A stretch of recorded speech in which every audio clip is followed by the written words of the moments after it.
Well, it was just like we all predicted. Ryan Weathers outdueled Tarik Skubal, and the Yankees won a series. We're going to talk about that. Plus, should the Yankees try and get Tarik Skubal? We'll let you know.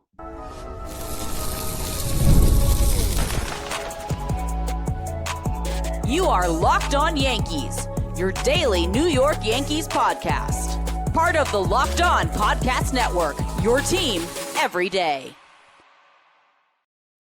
Well, hello there. I'm Stacey Gotsulias. He's Brian McKeon. This is Locked On Yankees. Today's episode is brought to you by FanDuel. The biggest stage in world soccer is here. Let there be goals on FanDuel. Visit FanDuel.com to get started. On today's show, we preview the big 4-game series in Fenway between the Yankees and Red Sox coming up later tonight. Should the Yankees try and get Tarik Skubal, who they just defeated on Wednesday night? We'll talk about that. But first, it happened, Brian. The thing that we thought could possibly happen because of the way that baseball is unpredictable. We joked about it on Wednesday's show where we said, hey, you never know. Ryan Weathers could pitch a good game and the Yankees could get to Tarik Skubal.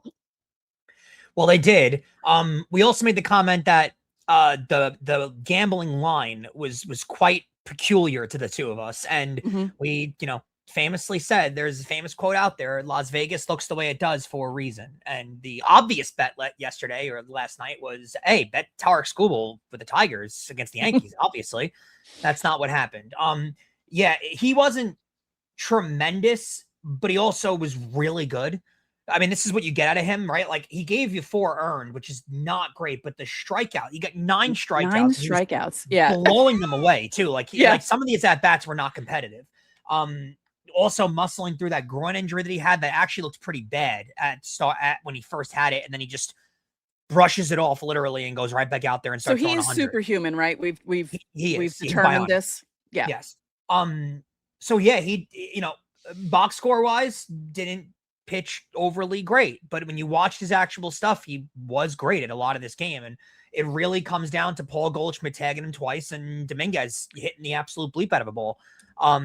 And that's the runs the Yankees had in this game. So very well played game. Ryan Weathers pitched terrific in this game. And, I actually, despite the manager actually not having a good game with the bullpen decision, we'll talk about in a second. I can't believe they won this series because I thought the series was a wash.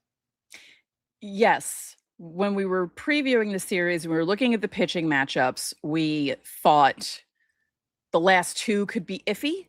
Yeah. And those were the 2 games that they won. And with how lifeless they looked in game 1, it kind of felt really in doubt they were going to be able to perform at this high of a level in the last 2 games. Yeah. And, credit to them. They did that, and they played really good baseball these last 2 games. And now you go into Fenway Park against the Boston team that can't seem to win there. Yeah. Let's hope that remains. I'm just looking at Baseball Savant right now. So Tarik Skubal had 21 swings and misses. Yeah, in the game. He's great. I mean, he actually had great stuff. And this is what you get with him. Like, even in the games where he's going to give up 4 earned and he's not going to look, the box score is not overly impressive, still strikes out 9. And again, it's a lot of those at-bats. It's not, you can tell the difference in watching the at-bat, right? It's not necessarily getting outs. It's how competitive guys look in at-bats. And a lot of these at-bats, I mean, again, Goldschmidt tags him twice early on in the count. And then you get Dominguez's at-bat where it's a long, really, really good at-bat. That's it. A lot of these other at-bats, Stacey, are not competitive. I mean, their Yankees gone up there. I mean, even Dominguez's first 2 at-bats against Skubal, he looked like he couldn't see the ball. Right. So, I mean, it really, it's a very peculiar thing to watch where, the stuff is great. And a lot of these guys look like they're completely lost up there, but he still gives up 4 earned. It's a great stat line for the Yankees. Yeah. So he relied on his changeup, his 4-seam, and his sinker. Yeah, the curveball he did break out a few times, and that it's amazing how good his curveball is for being his 4th pitch that he doesn't use a lot. The changeup is deadly. It's unhittable borderline. And when you mix that kind of changeup with 100 up in the zone, and his accuracy, by the way, is pinpoint. I mean, his accuracy is it's so on the dime, it's ridiculous. he's when he's on his game and everything's working, he's really hard to hit. And again, this was not the Yankees stringing together hits. This was not them putting things together. They didn't have a single walk in this game, the Yankees, which is rare. That's how good his control was. Again, I mean, this is weird because it's 4 earned runs, so it feels like a lot. It literally comes down to 3 bad pitches. Right. That's how good Skubal was in this game. But I mean, you take advantage of those pitches. That's how teams win games. So he had 19 swings on his changeup, and 12 of them were whiffs, completely missing the ball. Yeah. And I just want to make sure that I'm seeing things correctly with the pitches in which he gave up the home runs. But I'm just impressed by Paul Goldschmidt. All right, so his first home run was on the 4-seamer. Yep. Got to it early in the count, tagged it. It was kind of for a lot of hitters that can't catch up to the fastball, that's how you're going to get Skubal, was early in the count. Yeah, second one was on curveball. Yep, which again, it actually is a really good curveball, but he doesn't break it out a lot. So it's kind of hard to be prepared for that. And then Dominguez was a changeup, but it was also on the 9th pitch of that at bat. Like he had the called strike first, the swinging strike, and then he just kept fouling off ball, foul ball, foul ball, and then the home run. Like I was really, really impressed with that at bat. Also, the fact that he's the reason why Weathers gave up 2 runs. One of them was earned. And I like that he's like, I got you. I'll get you 2 runs instead of the one that I cost you with my. And even on, so the error is not great ideally. And you could feel the tension as soon as the error happened, that Yankee universe is ready to just jump on him. Yep. And later on in the inning, he makes a terrific throw that actually winds up hitting the runner, but the throw was excellent. I mean, if the runner was dead to rights, if the ball bounces, doesn't hit the runner. And again, it was one of those kind of random, the runner happened to be there kind of things. It was a great throw. The runner would have been absolutely nailed, but it wound up hitting him. But he had a great game. He was the star of the game for the Yankees. That at bat kind of proves to you why the Yankees won't give up on him hitting righty. Right. Because look at what he can do. And if you watch the swing, for that to be on the 9th pitch of the at bat, and just swing with that much conviction and that much confidence. And I mean, he hit the ball really hard. That's a tremendous, tremendous sign out of him. So I loved what I saw in that at bat. I mean, it's one of those where you look at it and you think that's not a 2nd-year player doing that. That's a true, he gets it. That's a veteran at bat right there. Loved it. Quick little trivia question for you. Yankees had 13 strikeouts in this game.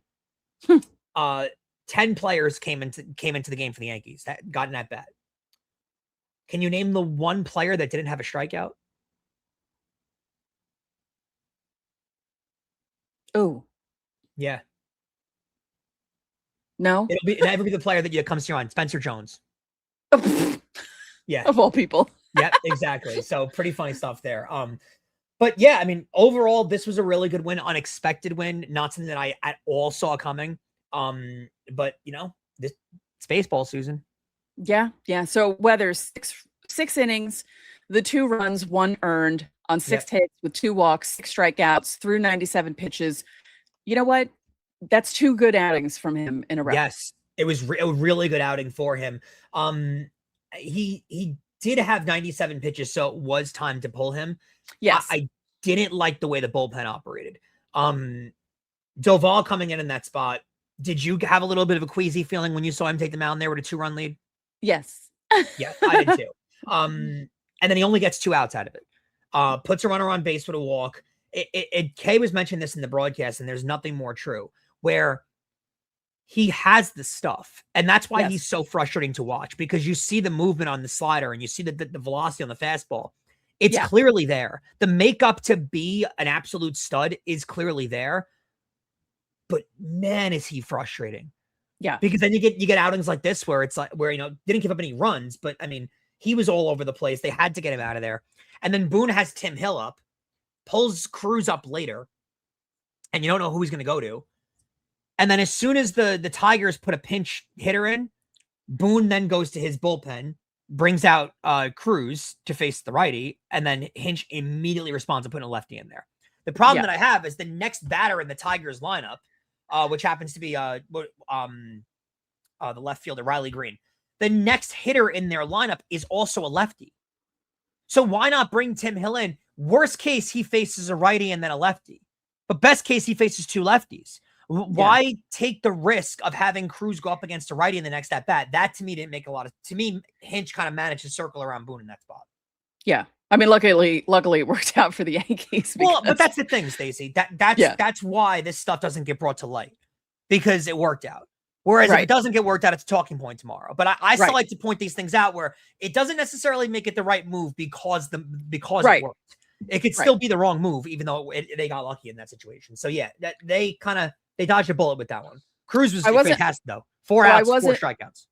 Right. I was just going to say that. So he comes in, gets the strikeout to relieve Doval, and then the 1-2-3 bottom of the 8th with 3 strikeouts. Yep. So yeah, he was Tigers looking good. Swinging at everything late, and then Bednar too.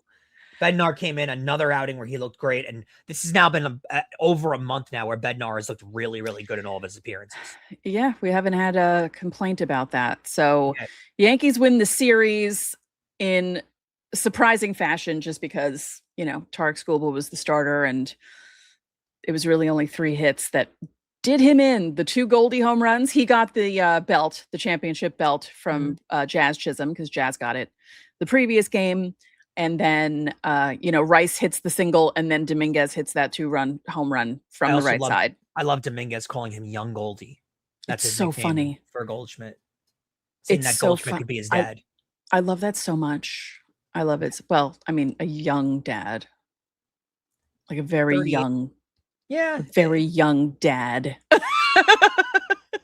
That's normal in certain parts of the country. Like a teen dad. It's not like it's a thing. It happens. I mean, yes. All right. So things are good for the Yankees heading into Fenway, and hopefully they'll remain good going into Fenway. We'll talk about that in segment 3. But coming up next, let's continue to talk about Tarik Skubal, because an interesting article came out of The Athletic on Wednesday discussing perhaps the Yankees being interested in him, because the Tigers aren't really going anywhere. And, the Yankees adding Tarik Skubal could mean big things for them. So we're going to talk about that next. ED is way more common than most guys think. Millions of men deal with it at some point. HIMS offers a simple, convenient way to take care of your health by connecting you with licensed healthcare providers online and giving you access to personalized treatment options from the comfort of your own home. There's no awkward appointments. There's no pharmacy lines, just a straightforward process designed to make getting care feel so much easier. Taking care of yourself should not feel complicated, and HIMS makes the process private and easy to navigate. It's healthcare built around your schedule and your comfort. When something is already uncomfortable to talk about, the last thing you want is a complicated process, and having the ability to start online from home makes getting that first step feel much more manageable. To get simple, online, personalized, affordable care for ED, hair loss, weight loss, and more, visit hims.com/lockedonmlb. That's hims.com/lockedonmlb for your free online visit. hims.com/lockedonmlb. Prescription required. See website for details and important safety information. Sildenafil is a generic version of Viagra. Viagra is a registered trademark of Viatris. Specialty LLC. HIMS is not affiliated with or endorsed by Viatris. And Locked On Yankees is also brought to you by FanDuel. The biggest stage in world soccer is here, and every match feels like it has the potential for a memorable moment. One goal can completely change the energy of a game. It can shift the momentum and alter the outcome in a complete instant. That's what makes tournament soccer so exciting, from the opening whistle to the final kick. Now FanDuel is giving fans another reason to stay locked into every match with every goal pays. Bet on a match and get bonus bets for every goal scored in that match. More goals means more bonus bets. All you have to do is turn on your token. What I love about these tournaments is that you can turn on a match between teams you don't normally follow, and suddenly one goal changes everything. The tension builds up so quickly that you're invested before you even realize it. And now you get the benefit of betting on each goal scored. From the opening whistle to the final kick, let there be goals on FanDuel. Visit FanDuel.com to get started now.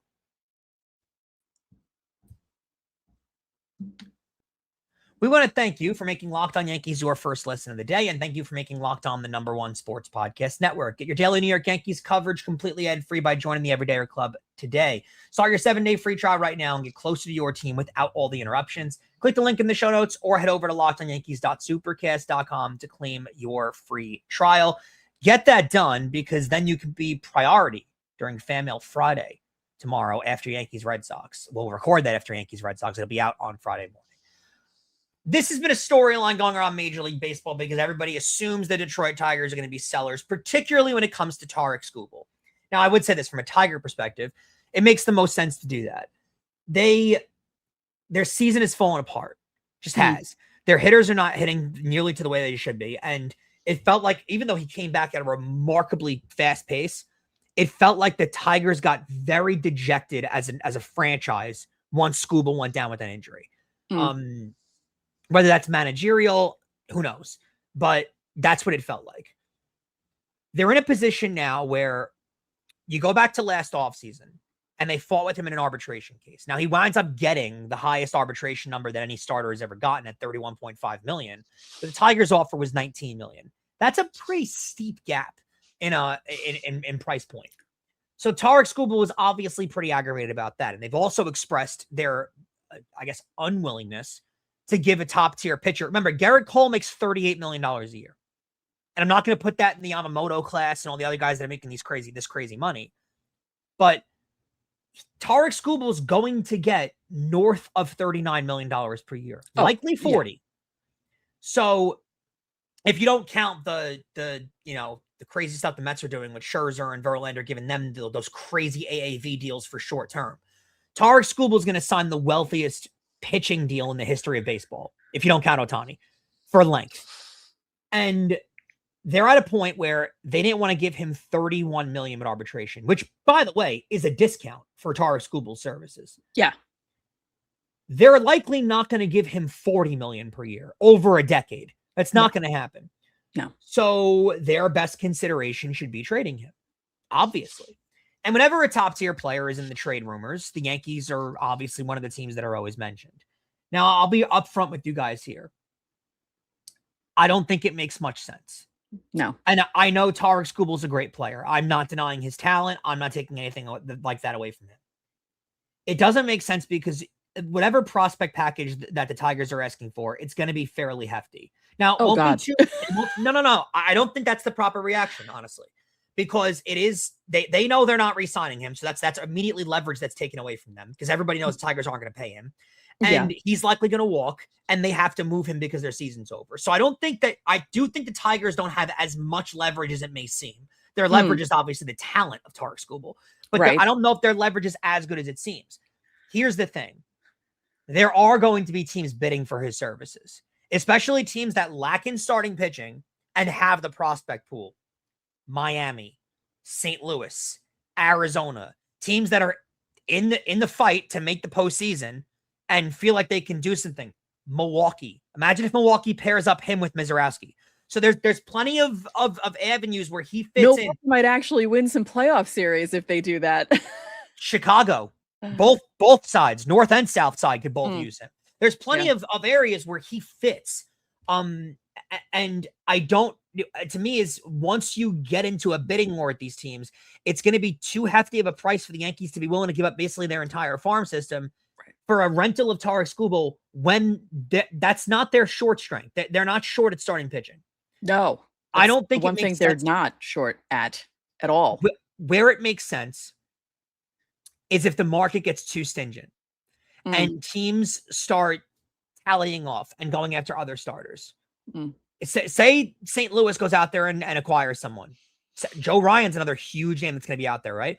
Say St. Louis goes out and gets Joe Ryan. Milwaukee, name the team that needs a starter. Well, they might say, well, we're done. And then once teams come off the market and Detroit gets greedier and greedier and you get down to the last minute, then there may be a case for the Yankees to say, hey, we'll give you a Elmer Rodriguez. We'll give you half of the Somerset Patriots for Tarik Skubal. For Tarik Skubal. And again, while I don't think it makes a lot of sense, that there is a case to be made where, you can never have too much starting pitching. Right. I don't know where he's starting. I don't know when he's starting. I don't know how he fits, but they are going to look into it. And I think that is the proper move. Like, could you imagine? Like, think No. about this. Max Fried comes back and he's healthy. You have Gerrit Cole, Max Fried, Carlos Rodón, Tarik Skubal, Cam Schlittler. That's your starting. Someone's going to the bullpen for the postseason. Yeah. And I honestly don't know who it would be. Right. It would be a it would be a gluttony.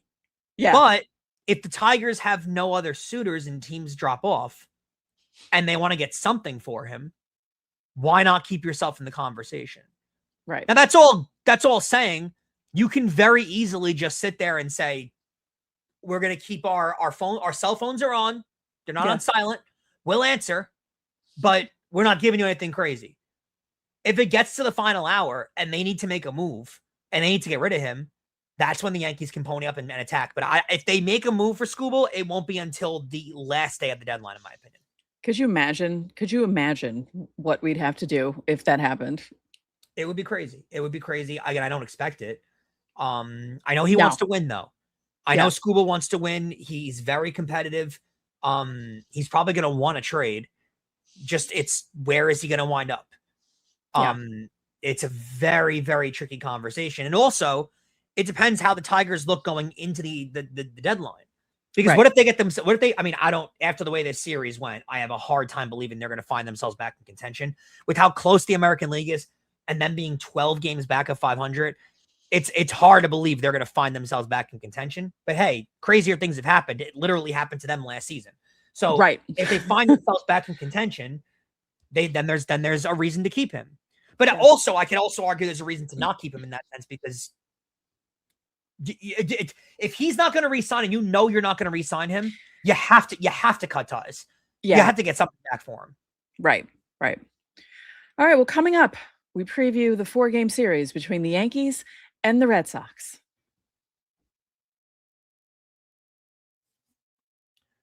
Running a business shouldn't feel like you're trying to connect a bunch of systems that were never designed to work together. One app for accounting, the other for inventory, another for sales, and somehow none of them talk to each other. That's where Odoo comes in. Odoo is an all-in-one business management software that brings every part of your business together in one powerful platform. From sales and accounting to inventory and marketing, everything works in one place, helping your team move faster, stay organized, and focus on growing your business instead of managing software. The best organizations know that success isn't just about talent. It's about having everyone work together for the same goal. And that's true in sports, just like it's true in business, just like it was true in the Yankees taking 2 out of 3 from the Tigers. Look at how the bullpen had to operate for them to win that game. And Dominguez is at bat against Skubal. It just shows that great organizations win because operations matter. And that's why you should go get Odoo. Try for free today at odoo.com/lockedon. That's odoo.com/lockedon. And Locked On Yankees is also brought to you by Indeed. Workplace chaos can show up fast. That's where Indeed Sponsored Jobs comes in. Indeed Sponsored Jobs helps you reach candidates who actually fit what you're looking for based on their skills, experience, and location. Finding the right person can make all the difference, whether it's building a business or building a winning team. Some of the best decisions organizations make aren't always the splashiest ones. Sometimes it's finding the person who fits exactly what the team needs at the right moment. And that's the same idea behind Indeed Sponsored Jobs, helping connect organizations with candidates who are the right fit from the start. So spend less time searching and more time actually interviewing candidates who check all of the boxes. There's less stress, less time, there's more results. When you need the right person to cut through the chaos, this is a job for Indeed Sponsored Jobs. And listeners of this show will get a $75 sponsored job credit to help get your job the premium status that it deserves at Indeed.com/podcast. Just head over to Indeed.com/podcast right now and support our show by saying that you heard about Indeed on Locked On Yankees. Indeed.com/podcast. Terms and conditions apply. Need to hire? This is a job for Indeed Sponsored Jobs. So we have a great series coming up. Just to note for you guys, it's a 4-game set in Fenway Park where the Red Sox can't win this year. They're terrible in Fenway Park. I mean, their record is atrocious. And yeah, I'm going to say 12-25. It's that bad. It's burned and into my brain. I don't want to jinx the Yankees, but like that feels the need to be said. That's horrendously bad. That is so unlike them. That is so unlike them. Like, even in years where they're bad, they're usually better at Fenway than they are on the road. And this is just really shocking that they're that bad at Fenway. I can't believe it. Especially with the way this team was built. This year, they were built around their starting pitching staff. And everything was supposed to be about how good their starters were. And basically, our starters are going to give us length, score a few runs, but get it to Whitlock and Chapman and close the game up. Their starting pitching staff this year, their ERA is 4.38. Think about how bad that is. And is Whitlock still hurt? Whitlock is still hurt. Garrett Crochet has not had a good year at all from the time that he actually was healthy. Ranger Suarez has gotten the ERA back down. It's now down to 2.93. It's gotten back down. Peyton Toley's had a nice year. Sonny Gray has had a nice year. But overall, you're not getting the performances, especially deep into games, that you need. So, and their bullpen's been a major problem. They're not in a good spot. They're not. And with how the optimism coming into the season with this Red Sox team, based on what the lineup looked like, even though you got rid of Rafael Devers and the starting rotation, they weren't going to score a lot, but it did not look like people were going to be able to score a lot on them. And people have been able to. They've been, I mean, nothing short of terrible this year, Stacey. They've really been bad. So this is an interesting 4-game set by the times of the games and where they're being broadcast, because the first 2 games are on Yes, which is normal, 7:10 starts. Then you have an ABC game on Saturday afternoon, a 1:10 start. And then they're the NBC game of the week, 7:20 p.m. on Sunday night. That's just Sunday Night Baseball. That's just, generally, that's just Sunday Night Baseball. Is this their first Sunday Night Baseball game? I believe so, yes. It took until June, the end of June, for the Yankees to make it onto Sunday Night Baseball. That's wild. That's not usual. Sonny Gray on the mound, by the way. On Carlos Sunday Rodón Night Baseball. And Sonny Gray. That should be actually... Oh, actually, you know what? Most of these matchups are pretty interesting, right? Because... Sonny Gray, 9-1 with a 2.95. Yeah. Yikes. Yeah. So the first matchup, Cam Schlittler against Connolly Early again, because they seem to match up. Yeah. I mean, once again, the best Civil War name ever. Great name. Schlittler 8-3 with a 1.71, 0.89 whip. I mean, he's just 109 strikeouts on the year already. He's ridiculous. Connolly Early 6-5 with a 3.64, 1.27 whip. He will give out free passes. He's got 31 walks on the year. So he will put guys on base, and he doesn't strike out a lot of people. 81 2/3 innings, only 79 strikeouts. So Yankees should be able to hit him. Which means that they're not going to. Friday's game again, 7:10, like you said, that's a Yes game. Will Warren, 7-2 with a 3.45 against Peyton Toley, who's 3-5 with a 3.08 ERA. Peyton Toley's had a nice year. Again, not striking a lot of people out, 64 in a third innings, 62 with strikeouts. But he's had a really nice year for the Red Sox. ERA 3.08, he's been average for them, but they're built on starting pitching. And the problem is, if the Yankees can put up 3 or 4 runs in these games, they should be able to win these games. That's how bad the Red Sox have been at home this year. It's crazy. Right. Saturday's game, this is a great weekend series too. By the way, that game's an ABC game, like Stacey said, which have they had an ABC game yet either? I don't think so. Neither do I. That's going to be a 1:00 start on Saturday. Gerrit Cole 2-2 with a 3.62. I mean, he's looking for a big bounce back start after what he did in Detroit. He'll go up against Jake Bennett, who's 1-3 with a 3.71. He struggled this year for the Red Sox and hasn't thrown a ton of innings for them yet. But he's not looked great in the few starts that he's had. And then Sunday's game, obviously the game that we're all looking forward to. It's Sunday Night Baseball, NBC, but Carlos Rodón versus Sonny Gray, 4-2 and 3.70 for Rodón against 9-1 with a 2.95. By the way, the Sunday night booth is going to feature Roger Clemens as the Yankee representative and Will Middlebrooks as the Red Sox representative in the booth. They were short for staff that day. Not a lot of people were available. Well, that's what they do. They put someone from Yankees, someone from, if it's the Orioles against the Blue Jays, they'll have someone from the Orioles or who played for the Orioles who's a broadcaster. But Clemens does Roger Clemens technically represent both? Yes, he should. He's more of a Red Sox than he is a Yankee, if we're going to be honest, right? Yeah, but he's going to be the Yankee representative, I guess, in this game, which I find interesting. Will Middlebrook screams, Boston Red Sox legend. I don't know. I think of Roger Clemens as more of a Red Sox than I do a Yankee. I think Will Middlebrooks' most famous Boston moment is marrying the sideline reporter that used to work for Neston. That was his claim to fame when he was a Red Sox. Yes. Yeah, I don't know. Very odd to me. Yeah. So that'll be interesting. Also, for the insiders, everydayers, and everydayer all access members, I will be doing a watch along for Saturday's game. I will be sending you guys a special link that no one else will have. It'll be on YouTube. You'll get to chat with me. We will chat while we watch that game together. So you get to see Stacey watching a Yankees Red Sox game.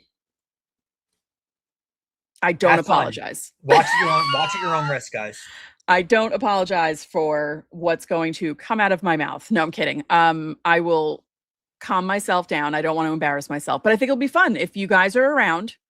Again, insiders, everydayers, and everydayer all access. You will get a special link if you want to sit and watch a game with me, and we'll chat and we'll have fun. Talk about the benefit you're getting. I want to do that more. People will pay for that access, and you're getting just for being an everydayer. I think we should. I think either you or me every week we should do one on a weekend. Are you going to invite people over to watch with you? No, like in person. Like, are you going to do like a meetup, like a restaurant or a bar or something, and have this as like a sponsored event? No. We're doing it through the computer. Oh, okay, I tried, guys. Yeah, no. Maybe Brian will do that. He's more gregarious than I am. No. I'm just offering, Maybe you can do that. That's the extra everydayer club. Yeah. Meet Brian at like a brewery or something. I'm down. Yeah. We'll arrange that for later in the summer. Can't wait. Looking forward to it. All right. Thank you guys for tuning into today's Locked On Yankees. Make sure you subscribe and follow Locked On Yankees so you get all the latest episodes. Also, make sure you tune into the Locked On Yankees postcast after every game, including Fridays and Saturdays. Join Jay Berman as he recaps every single game for you. You can follow us on Instagram at Locked On Yankees, all one word, TikTok, LockedOn_Yankees. If you never miss an episode, the aforementioned Everydayer Club is built for you. You get ad-free Locked On Yankees episodes, members-only Discord access, and bonus content, including sitting in your house watching a Yankee game with me on Saturday. Go to LockedOnYankees.supercast.com to join. Watching us on YouTube, head over to the first ever 24/7 Locked On Podcast Network channel. If you're listening on audio, make Locked On MLB your second listen of the day. So that'll do it for this edition of Locked On Yankees. I'm Stacey Gotsulias. And I'm Brian McKeon. We'll catch you guys tomorrow.